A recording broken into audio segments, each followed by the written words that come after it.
வணக்கம். Ration card இருந்தாலே போதும், உரிமை தொகை ரூ. 1000 மாதம் மாதம் எல்லா மகளிருக்கும் வழங்கப்படும் அப்படிங்கிற ஒரு தகவல் தமிழக அமைச்சர் KKSS ராமச்சந்திரன் சொன்னதா இப்போ பரவிட்டு இருக்கு. இந்த ஒரு தகவலானது முற்றிலும் வதந்தி அப்படின்னு சொல்லி அமைச்சர் அவர்கள் மறுத்திருக்கிறாரு.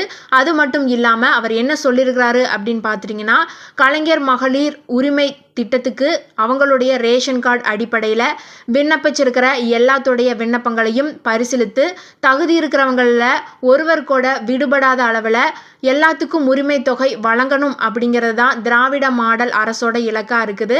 முதலமைச்சர் அவர்களுடைய ஆலோசனைப்படி ரேஷன் கார்டு வைத்திருக்கிற தகுதி இருக்கிற எல்லாத்துக்குமே மகளிர் உரிமை தொகை வழங்கப்படும் அப்படின்னு சொல்லி உறுதியளிக்கிறேன் அப்படின்னு சொல்லி அவருடைய எக்ஸ் தளத்தில் பதிவு செஞ்சிருக்கிறாரு.